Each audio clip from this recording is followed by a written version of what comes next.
Hi, everybody. I'm Jennifer Goodman, the director of the New Hampshire Preservation Alliance. Thanks so much for participating in this session today.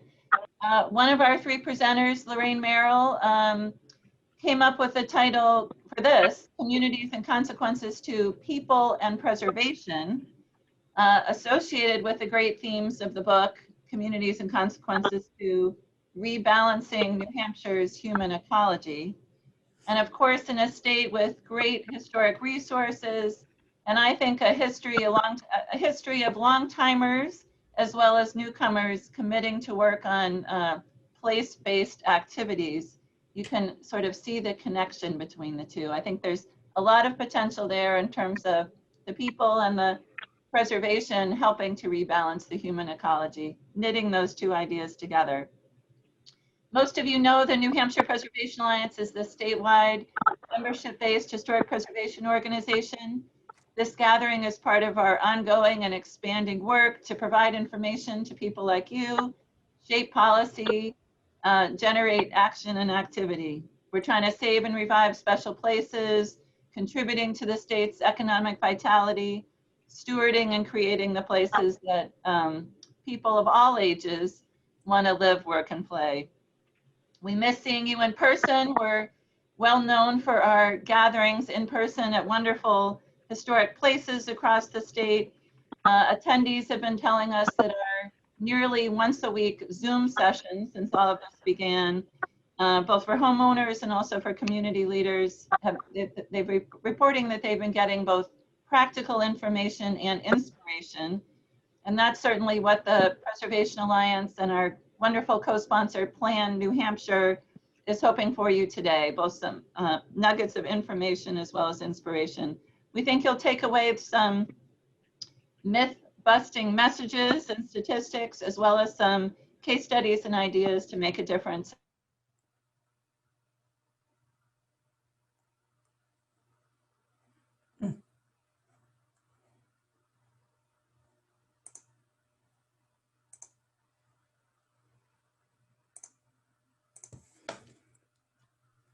Jennifer, we can't hear you. You're on mute.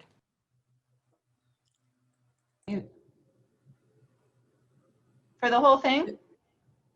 No, sorry, I was messing around. I was just saying that you're the kind of group that makes things so possible. It's great to have both local, state, and regional planners in this group here today, as well as volunteers who are on planning boards and heritage commissions.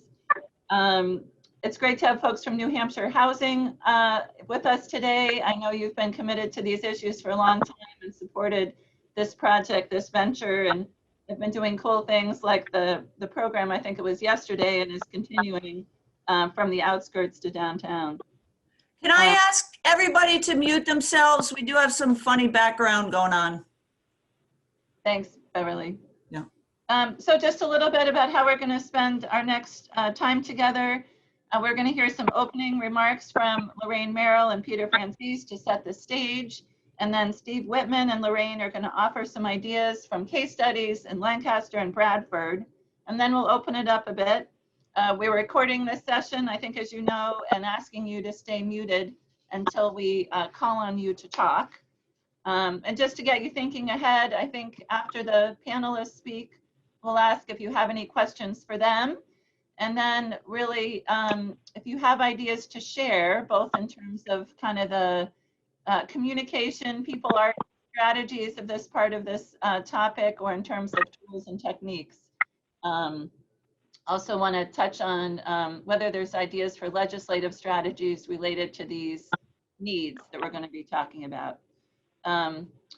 Just before I turn it over to the panel, I just wanted to say thank you to all of you who are members and supporters of the Preservation Alliance. 80% of our operating dollars come from people like you. We're really looking to address themes and opportunities suggested in this book, and dealing with the pandemic's impact on main streets, on gathering places that have had to operate differently since COVID-19, working with community landmarks all over the state in the months and years ahead. I did want to introduce Beverly Thomas, my colleague. Nicole Flynn is also with me with us today, and Pat Myers, and David Chode and Rebecca Mitchell, who are board members of the Preservation Alliance. We also have friends and colleagues from our public sector sister, the Division of Historical Resources, with us today. So about our presenters, really fortunate to have them with us, talking about their project, talking about their book. Lorraine Merrill is a writer and farmer. She's the former Commissioner of Agriculture, Markets, and Food for the state. She's also, we're lucky to have her as a Preservation Alliance board member. Demographer Peter Francese is a frequent and well-regarded speaker and writer on the subject of population and consumer trends. Steve Whitman is a professional planner and educator. I love his firm's name, Resilience Planning and Design, and his work is focused largely on community planning and sustainability issues. So with that, I'm going to turn it over to Lorraine. I think Lorraine's going to help set the stage about, and sort of have the question of why now and why this topic? How did you get interested and reinterested in this work? Wow. Hello, everybody, and thank you so much for participating. We're really pleased with all of you who have signed up to be here today, and we want to keep our presentation as short as we can so we can have more input and response from our audience members. You know, why does this matter? And the answer is just not only our present, but our future really depends on this. Healthy, sustainable families, communities, the economy of our whole state, and really of the region, larger region, are really at stake here. It's housing, you know, housing is just, it's a basic human need. And it is at the root of so many of the issues that seem to be plaguing us these days. We need to have adequate and affordable housing available for all members of our communities in order to support and strengthen families and to have viable, sustainable communities. And what we're already seeing are some of the impacts of this sharp imbalance in our demography that has resulted. And much of it, as several people pointed out to us when we were going around interviewing people for our book in the film, is self-inflicted. And so that means we can self-uninflict us, right? But the workforce impacts have been the thing that's really started to hurt. And that was before the COVID pandemic, and it really is continuing to this day. New Hampshire has one of the lowest unemployment rates in the country still. You know, yes, it's higher at about 6% than it was a year ago, but we still have major employers and small business employers who can't get the help they need. And most really sharp and ironic about this is that we've had this great influx and increase in older citizens who, you know, need a lot of care and services. And it's exactly the people who provide that care and services who cannot afford to live in our communities and who are going wanting. So that's why we think it's important. Families, just to have multi-generational kinds of families and communities, we've got to pay attention to this.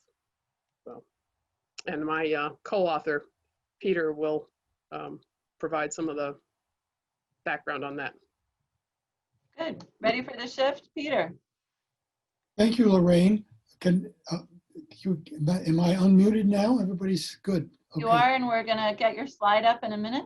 Okay. Wow, there it is. That was quick. Okay. In 1990, which shows this slide is a change from 1990 to 2018. In 1990, New Hampshire was exactly the same demographic profile as the nation. We look just like the rest of the country. I suspect that's why we have first in the nation primary, is because we were very representative. We are no longer representative. We are the second oldest state in the nation. Only Maine is older. And we have the distinction of being the fastest aging state. And the reason for this rapid aging, as you can see, the number of people 55 and older has doubled since 1990, whereas the number of children in New Hampshire, the green bar, has actually declined. And the growth from 18 to 54 is very, very low, nothing to speak about.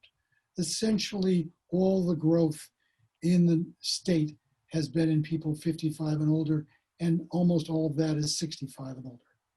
We are the perfect place for retirees. And one of the reasons is on the part of town planning boards is the massive belief in myths.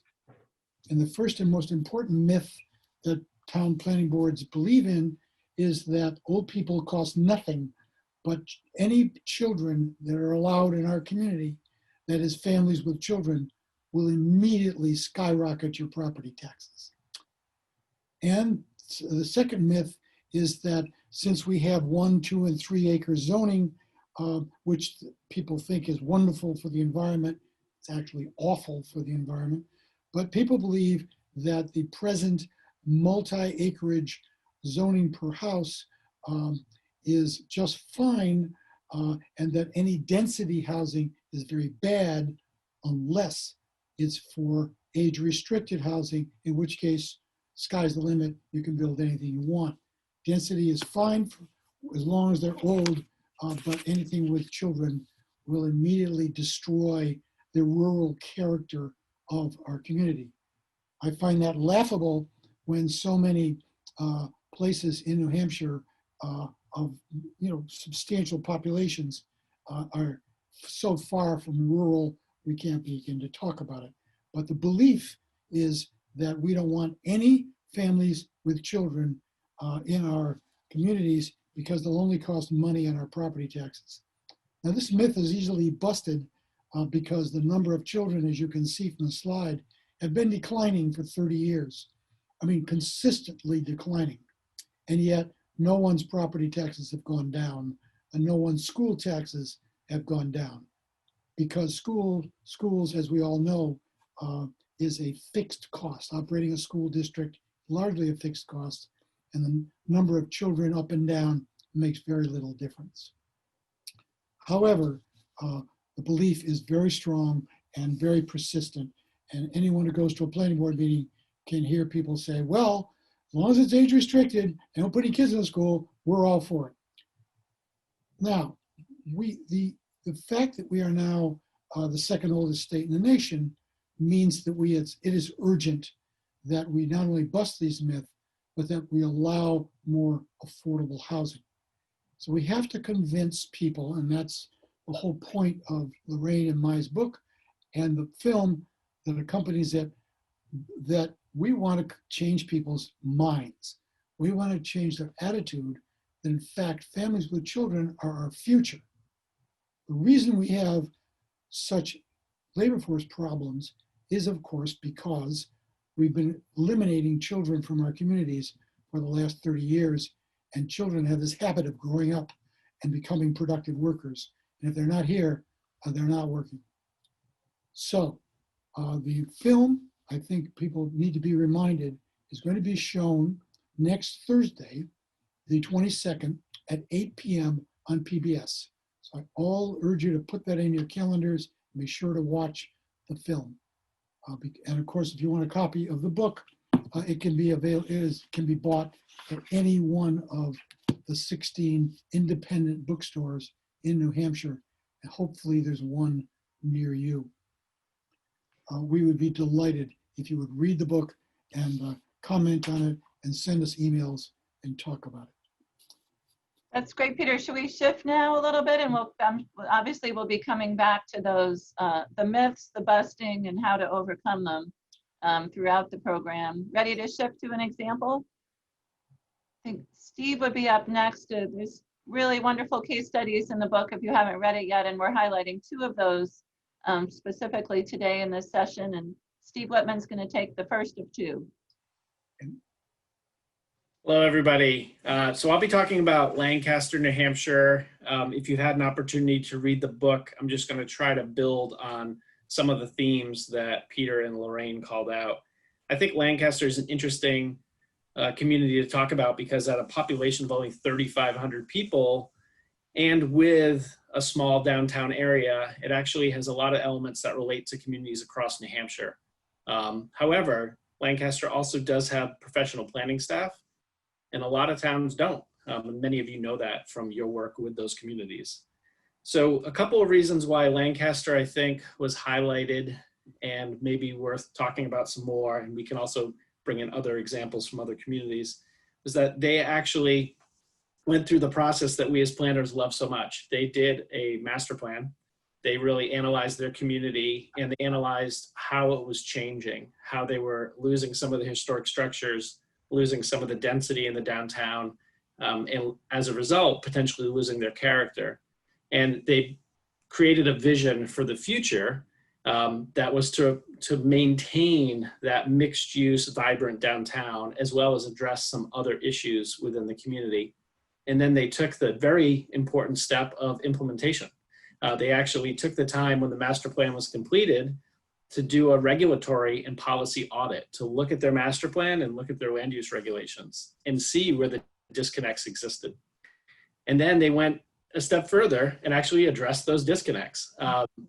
So this is an exciting example for me because this is often what we're advising communities to do. To really, and it takes time and it takes energy of often volunteers and lay planners and the public. So too often, communities get off course along the way.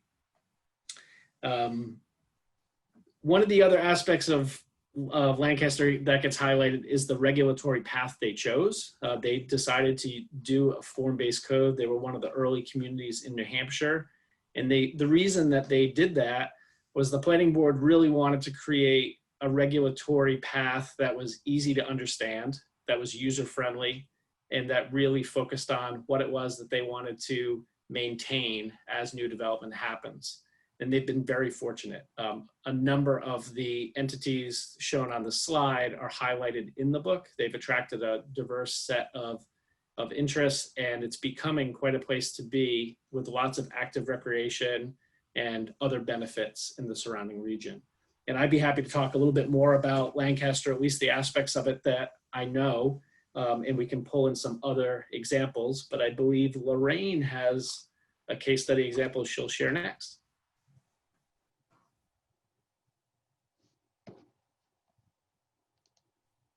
Thank you, Steve. And these are two really wonderful case studies and examples that I think can inspire communities and people from anywhere in the state. And they both really highlight the potential of the intersection of the historical resource preservation with the natural resource appreciation and conservation and economic development, all working in synergy, which is, I think, an important piece of this.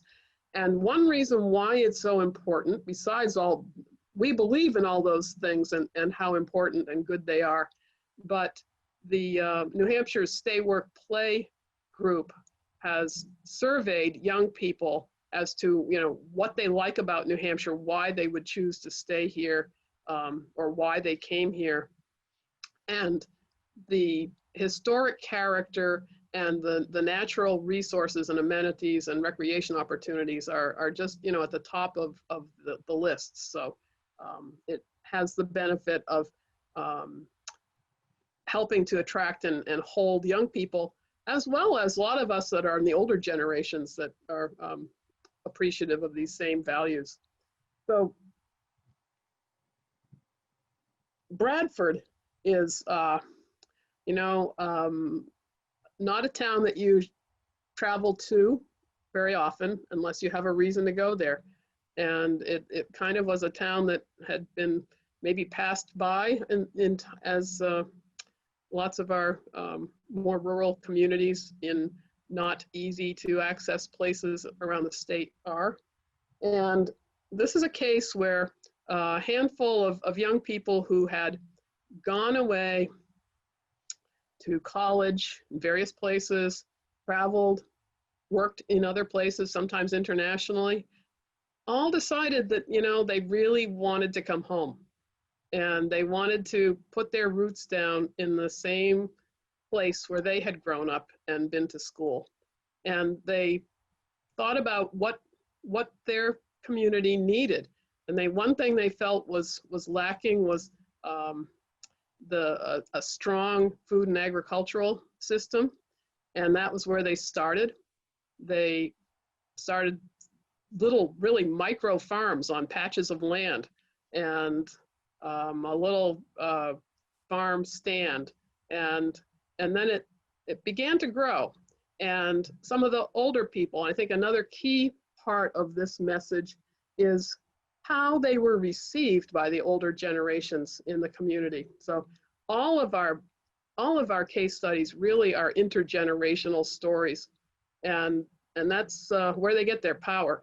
So the old Bradford Inn building was derelict, had been abandoned after a series of, you know, a checkered past, shall we say, and a couple of men in the community who were, I guess, you know, 30s, 40s, one who had moved here from New Jersey and was fairly affluent, and then another one who had also been here a long time, joined together, and they bought that inn building.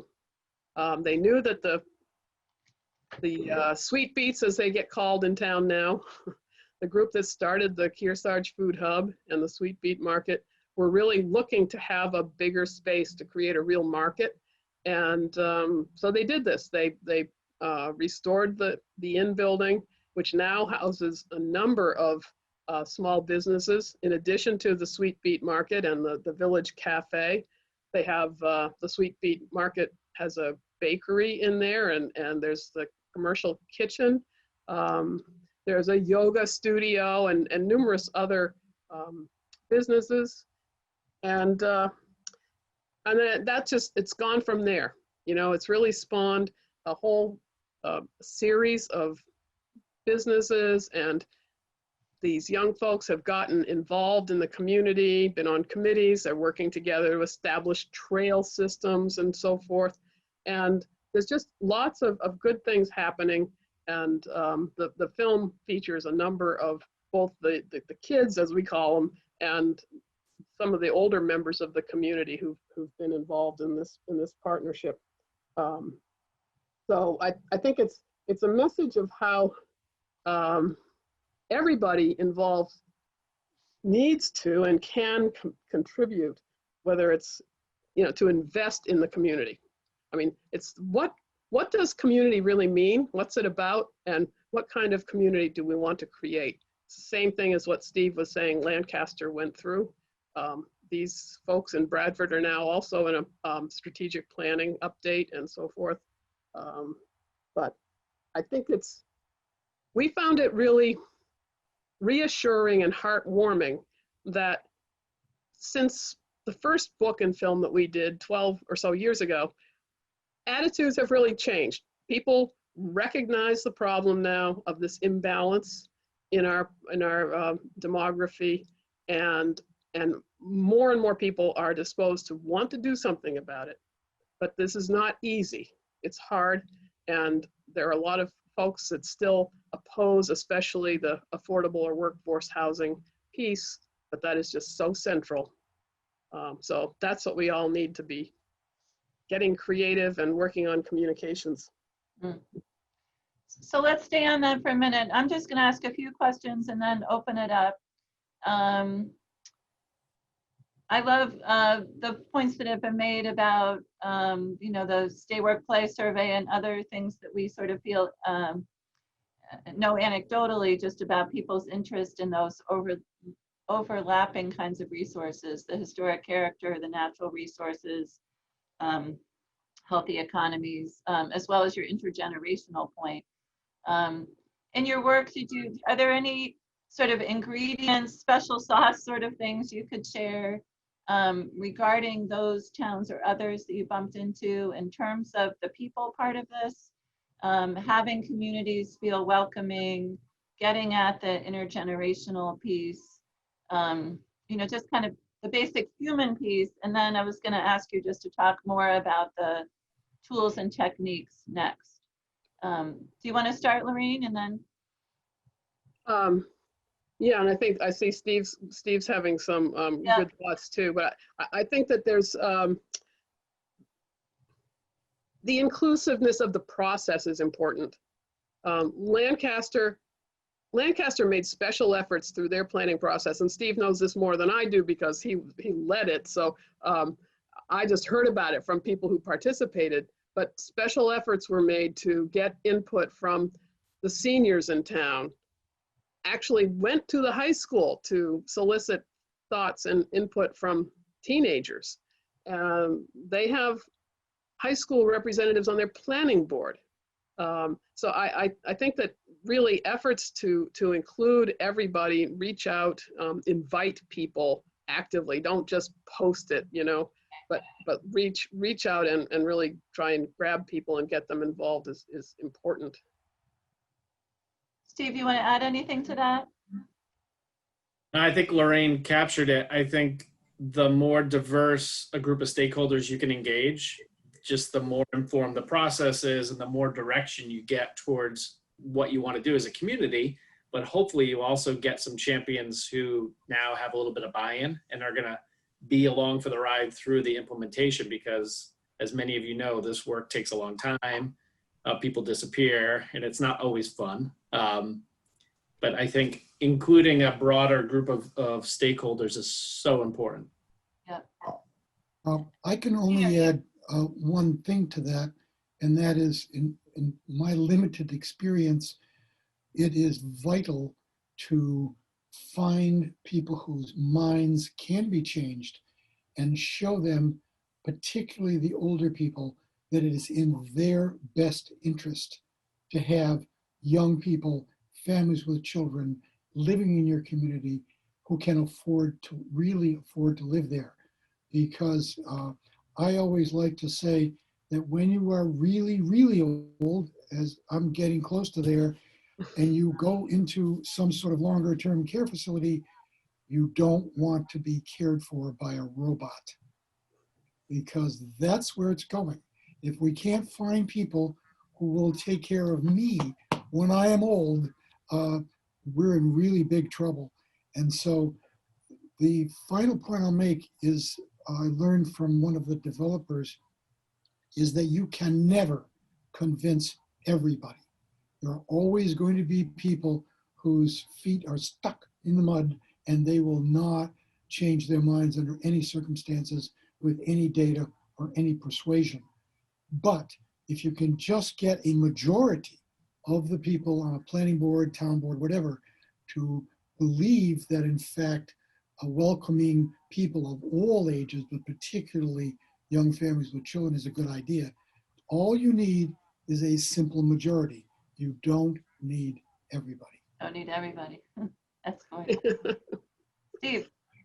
I guess just building on what we've said so far before we go to questions, I think I just want to highlight that part of what we've been saying is, if you can understand where you're going as a community and you can remove barriers to workforce housing, to economic development, all of these things we want in our communities, that's one important track.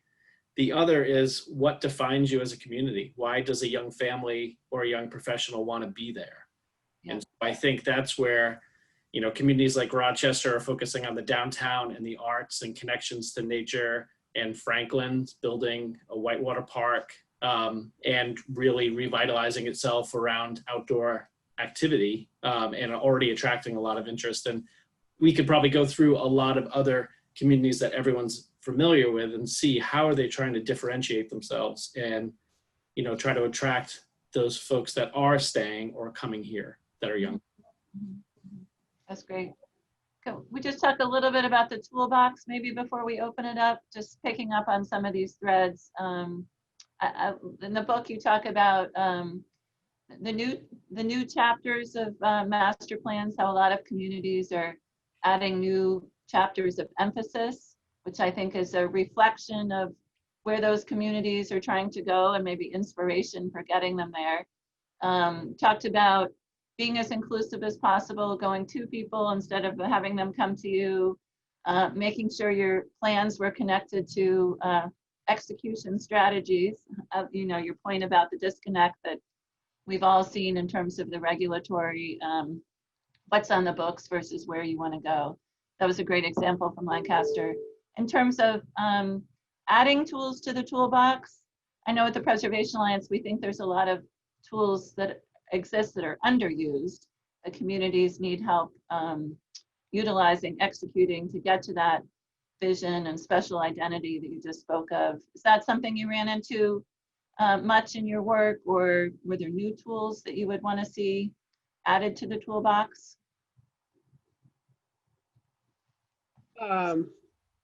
We do have a toolbox section in the book, which You do, which is great. guides people to resources such as the Preservation Alliance to get that kind of help and support and information. I think that there's a real need for greater support for local planners in the state. We have the Regional Planning Commission system, which it's great, but they're under-resourced and I think could really use more funding and support and perhaps focusing on some of these issues that have just become such a pressing, urgent need at this time. And the same I would say for the Office of Strategic Initiatives. I think we have a couple of people on here today. That over the decades, the last 30 years, that agency has been cut, and rather than grown the way it really needed to be to respond to the increasing needs in the state. So I would like to see the Office of Strategic Initiatives beefed up with the emphasis on planning restored. So just to open it up a bit, have people been following the chat box? Great exchange. I'm not good at reading really fast, but Steve was sharing some information on form-based codes. The EcoMunicipalities concept, I'm glad you mentioned that. Steve responding, Dover as an example. Do people know how to do the hand raised function down at the bottom? Go to participants and you can, there at the bottom, you can raise your hand. I'm also okay using old-fashioned hand raising.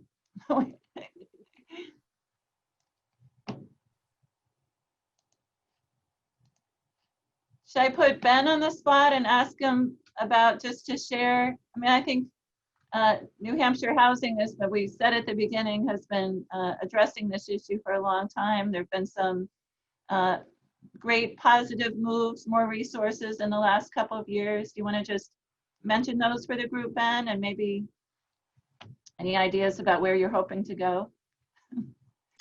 Sure, and I'm sorry I had to join late. I had a conflict, but I see this as being recorded, so I'll look forward to catching up the initial part of the presentation as it is posted in posterity. So New Hampshire Housing has been for the past 2 decades really active in the community engagement sphere. And I see my colleague George Regan here. He's New Hampshire Housing's manager of community engagement. That's what he does. And so we're actively working with communities, with the regional workforce housing coalitions to do some real grassroots communication on what they're doing in the regulatory environment that can either promote or inhibit the development of housing for all. And I see Sarah Reitzman there too. She's the director of the Workforce Housing Coalition of the Greater Seacoast. But we're also engaged in a lot of research work. So I think some people may have been on yesterday's webinar with Joe Minicosi of Urban 3. his firm is wrapping up their statewide research work on 15 different communities, and you saw the results of that in yesterday's webinar. And there'll be follow-up meetings with more local targeted discussions in the coming couple weeks. So check out the links to those on our website.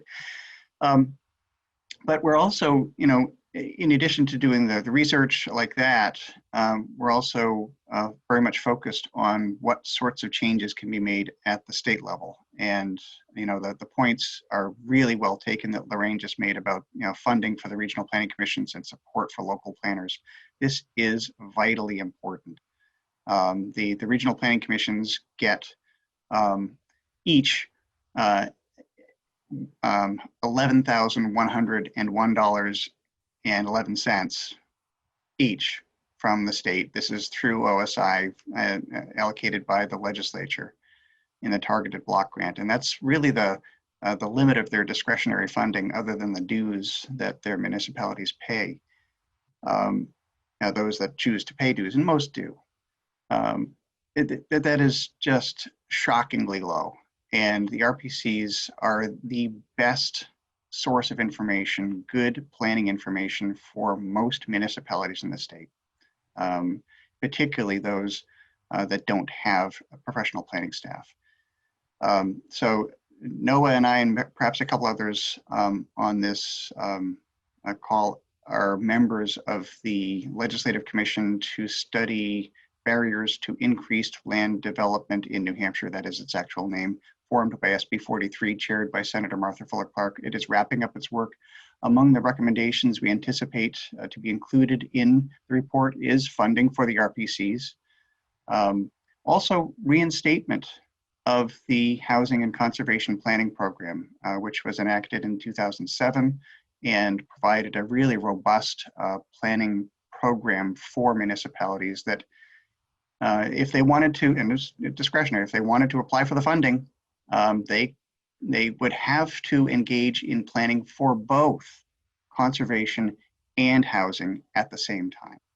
And we have demonstrated over and over and over again that this is the most sensible, the best approach to municipal planning. So I think there are some good things coming our way, and look for that in the upcoming legislative session. Thanks for that briefing.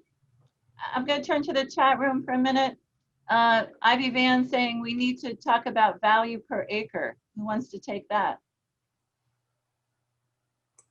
Steve, you want to take that one? I know Peter's done work on that too. Peter? Yeah, or let's let Ivy, who's muted, actually just expand on what it is she's looking to hear, and then we'll Good know. point. Good point. I'm happy to talk about it because I don't do anything but talk about it. One of the things that we have discovered is that offering housing choice, and particularly offering infill housing, is not only great for housing, but it's also great for municipalities' bottom line.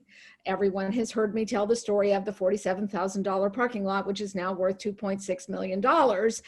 That's gravy. That was on a street that we already had with water and sewer that we already had. We need to talk about that when we're talking to people about not only do we need this kind of housing because we need people to live here before we dry up and blow away, but we also need housing in town because otherwise, you know, all of our money goes to maintaining roads that 4 people live on.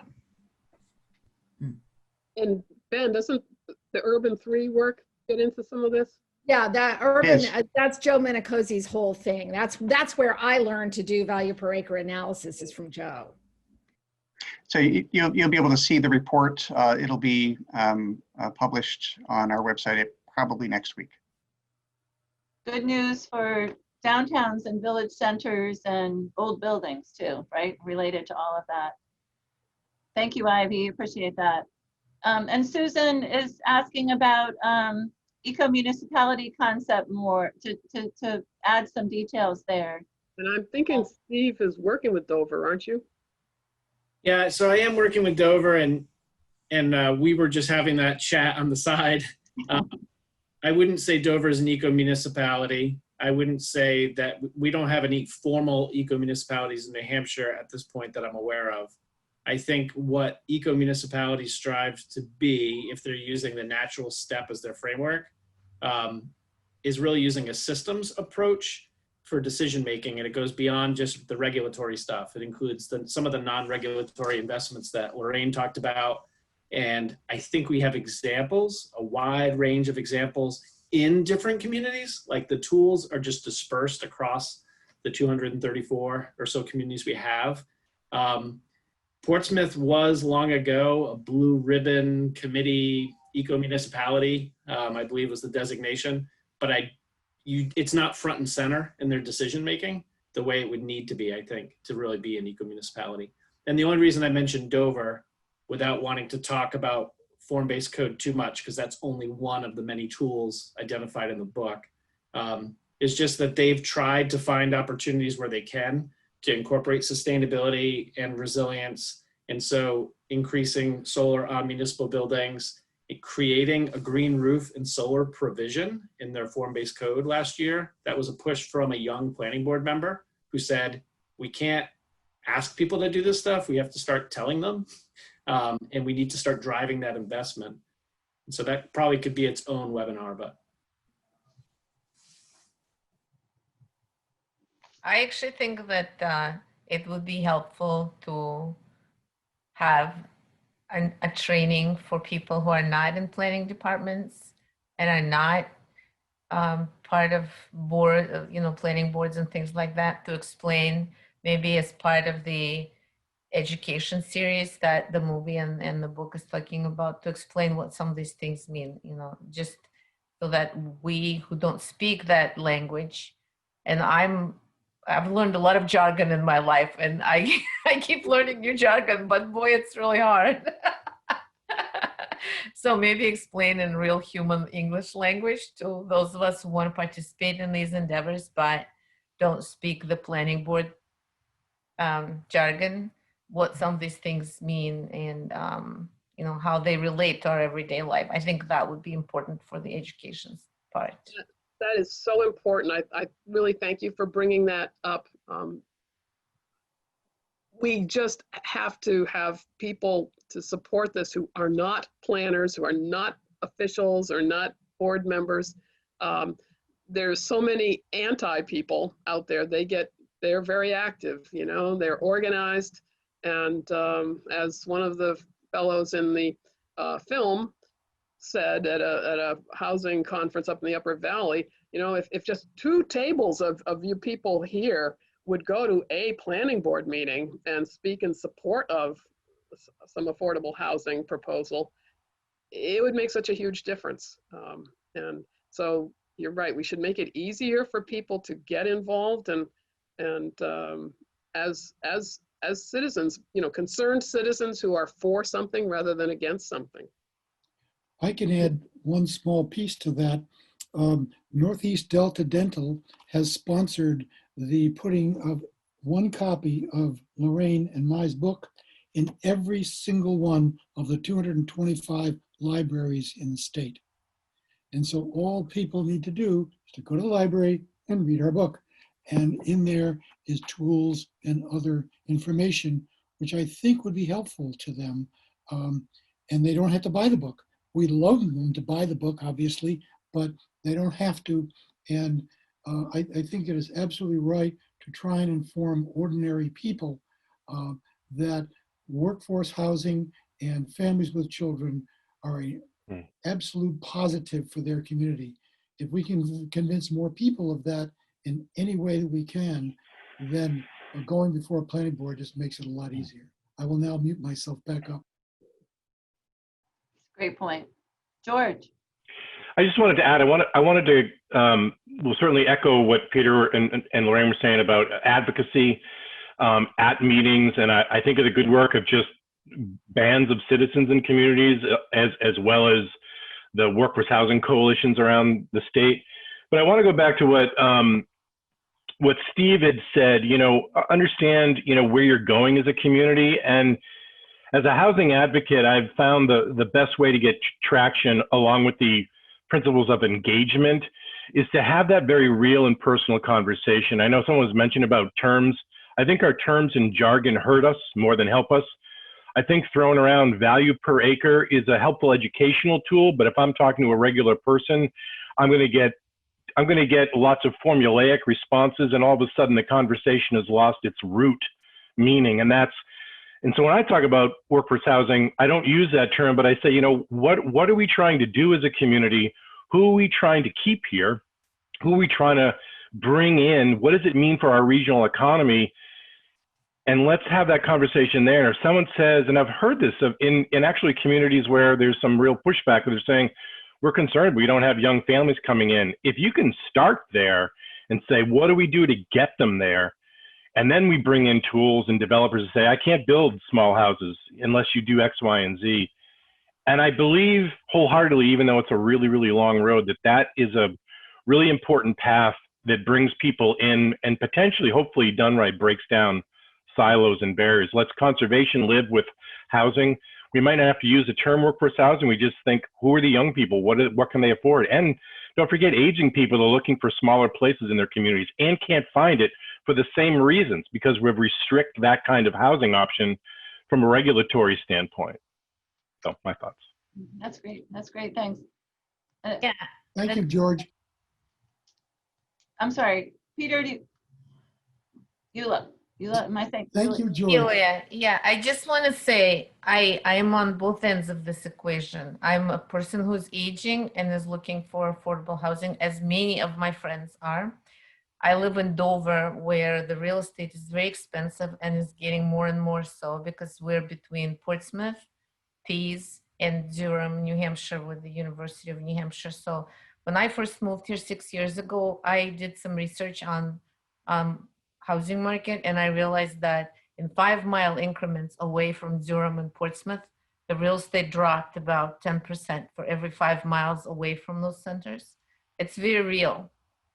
It costs about $600 to $800 for a room to rent, and more so in Portsmouth now that they've built all this housing. And I also have a young son who is now living with me, who's making $11 an hour, trying to change direction in his, he's trying to become a mechanic. And for somebody who's making $11 an hour minus taxes, if he wasn't living with me, he would not be able to live in this area. Right. Okay. So just like literally, I have a real example of a human being who would not be able to survive if he weren't supported by his mommy, and I'm very glad to do it. Look, that's not the problem. But what if somebody doesn't have somebody who can do that, and they cannot afford to live on their own? So every time his car breaks or every time something else happens, he's up a creek without a paddle. There's no, you can't live on this money in this area, so how do we change that? You have exactly expressed what faces so many families and young people all across. Excuse me. And you had asked, Julia, about that proposal in Dover, which has intrigued me greatly as well, the 40 cottage homes. And that's a case, that's a case of an employer, a local employer, who owns 2 assisted living facilities in Durham, who has just been faced with the challenges that their employees have. And they're young employees. They are very, very, I happen to know how skilled and dedicated they are because my parents lived in the Harmony Homes by the Bay. And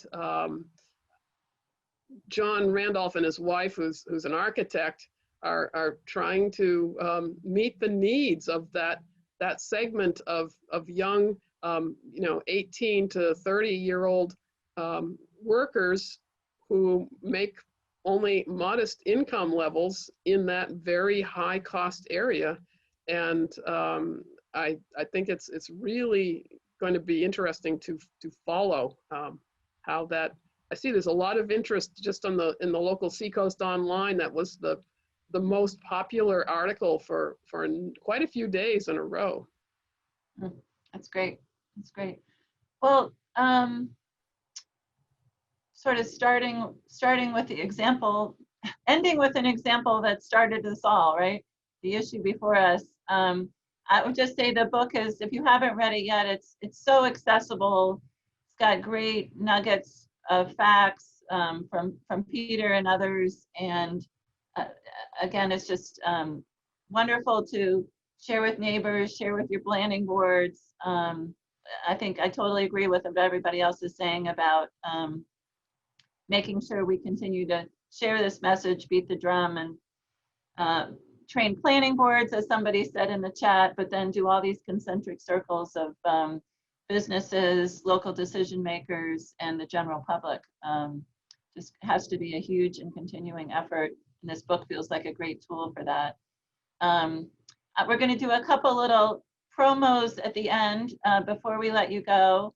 I could pretend I'm Laura Canoy on the exchange and say, panelists, is there anything, any sort of inspiration or call to action you'd like to share with the rest of the group before we sign off?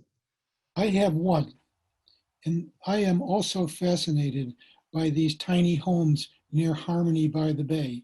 I think that's a wonderful idea, except that they are only a few hundred square feet each, and that they must have some opportunity to be expanded slightly with another room tacked on the side, because when you move in there, a couple or even a single person, you can't have any children. There's nowhere to put them.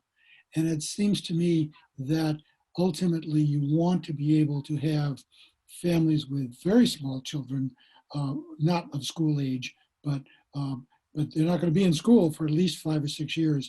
So it would be awfully nice if they could be just a tiny bit larger. But the fear, houses for tiny families, yeah. but tiny homes for tiny families. Right. But the fear of children is so intense in New Hampshire that I fear that if that developer even suggested such a thing, they would immediately shut him down. So I urge everyone on this call to tell everyone they know, all their friends, children are not the enemy. Children will not raise your property taxes. They are our future. And without them, we have no future. With that, I will sign off. Yeah, it's great. Lorraine or Steve, do you have a little something you want to add before I close things out? I want to remind people that the film is going to debut on Thursday evening at 8 o'clock on New Hampshire PBS. And I hope that people will be able to tune in, and we will be having also some screenings. I think we'll be starting off with Dartmouth Hitchcock Health in the Upper Valley. That's not determined yet, but that's going to be the first one. Plans for a legislative screening also come January sometime. So there will be other opportunities for panel discussions with screenings virtually. We had originally planned, of course, to hold community sessions, but we're all learning to do it the new way. I just again would thank everybody, because all of the people here today you're all soldiers in this, and whatever roles you have, and take heart. There's hope, and there's good news. I think we need to make this positive. What's Yeah. good for New Hampshire? Good news. Steve, anything? I guess I would just say, if you're not on a planning board, go visit your planning board, read your master plan, bring some of these issues to them. They love to see people who are interested in the work they're doing, and talk to young people in the community. Whenever, any chance you can. They're not used to being asked about how they view the community or what they'd like to see happen in the future. And once they're asked, their ideas just start flowing, and you may be surprised by their responses. And I guess the last thing would be to plug the New Hampshire Municipal Association and OSI conference on Halloween. That's great. Thank you so much for that. But great, simple and important themes and great plugs. I don't know if Robin LeBlanc is on the session. I appreciate Plan New Hampshire's co-sponsorship, and I mean, she's not here. she wanted to, I was just invited her to say a few words and talk about some of their future programs, but we're going to send you an email, everybody on this Zoom session, an email, and we'll include the link to PBS and a premiere that you can watch, or I'm sorry, what's it called? The trailer, thank you, that talks about and the dates for the premiere of the film, and has a link to Plan New Hampshire and some of these other things you've been sharing as the session goes on. So with that, I think I'll wrap. I love the keep it positive. It's big challenges, but this group is such a great collection of people engaged in different ways that will be making a difference. Please stay connected to the Preservation Alliance. We've got cool things coming up, like our 7 to Save announcement next Tuesday. Want to be a resource for your communities on the historic preservation ingredients of all of this. Stay safe, stay healthy, vote, and buy the book, I guess. Thanks for being with us today.